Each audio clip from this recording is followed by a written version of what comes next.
1 cup உளுத்தம்பருப்பு, 1 cup பாசிப்பருப்பு,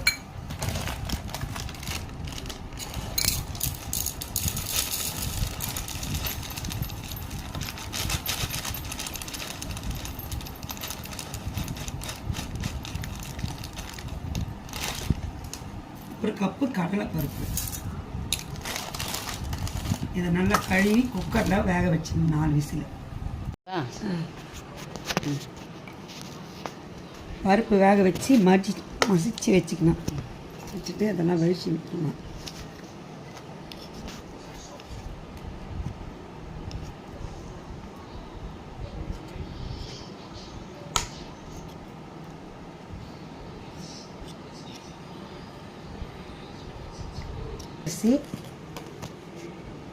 இது வந்து 200 கிராம். நான் 2 ஸ்பூன் எடுத்ததுனால 200 400 கிராம். கப்பில் 2 கப்பு அரிசி மாவு, 400 கிராம் அரிசி மாவு. அதுக்கு தேவையான இடித்த பூண்டு, பொடிசாக கட் பண்ண கருவேப்பிலை, 2 ஸ்பூன் எள்ளு, 1 ஸ்பூன் பெருங்காயம்,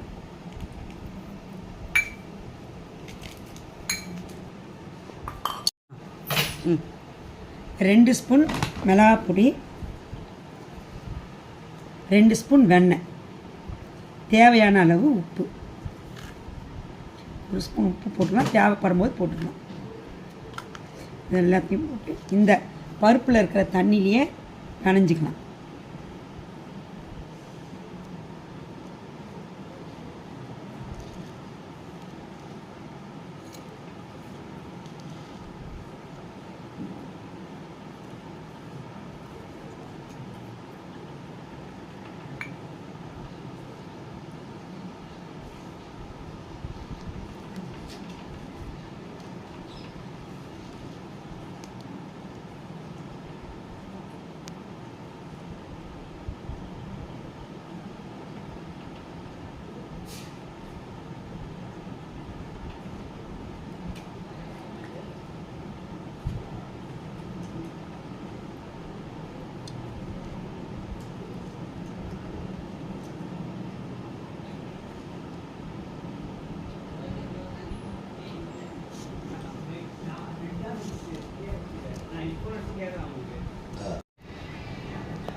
தேவையான அளவு கொஞ்சம் கொஞ்சமாக தண்ணி ஊற்றி கலந்துக்கலாம்.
இந்த பாத்திரத்துலேருந்து இந்த பாத்திரத்துக்கு மாற்றி பணிஞ்சிக்கலாம்.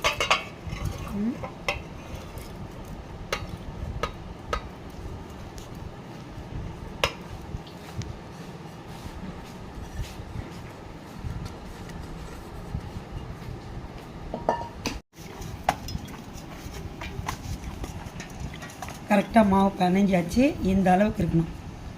ரொம்ப தண்ணியாகவும் ரொம்ப கெட்டியாகவும் இல்லாமல் இப்படி கொஞ்சம் அழுத்தினா இந்த அளவுக்கு வரணும். இப்போ தட்டையை உருட்டி எண்ணெயில் போட வேண்டியது. இந்த பிளாஸ்டிக் சீட்டை எண்ணெய் தடவி ரெடி பண்ணி வச்சுக்குவோம்.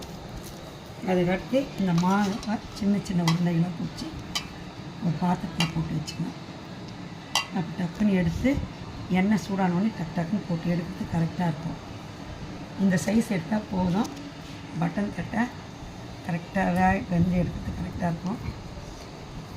இந்த உருளைகளை எடுத்து கொஞ்சம் கொஞ்சம் கேப் விட்டு அடிக்க வேண்டியதுதான்.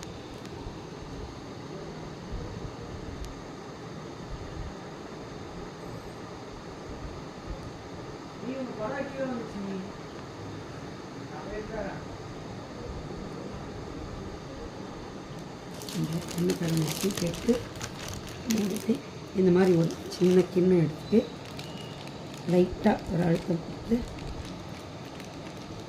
இந்த தட்டை வந்து ரொம்ப மெலிசாக இருக்கணும். அந்த ஓரளவுக்கு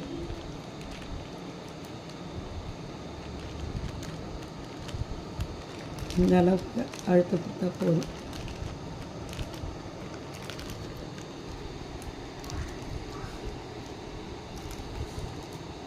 எண்ணெய் ஊற்றி வச்சாச்சு. எண்ணெய் சூடாயிடுச்சான்னு பார்க்கலாம்.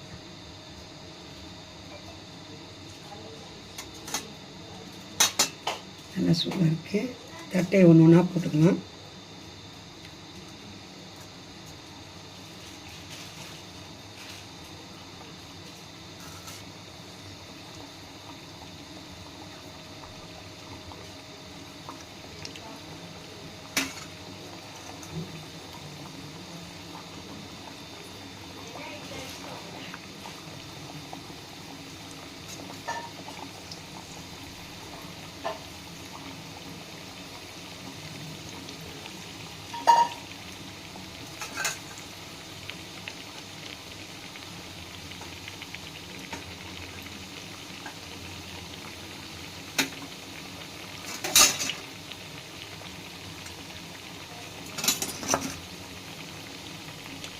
தட்டை வெந்த உடனே மேலே வரும். திருப்பி போட்டு எடுத்து எப்படி உப்பெல்லாம் கரெக்டாக இருந்தால் பார்க்கலாம். தட்டை ரெடி ஆயிடுச்சுப்பா.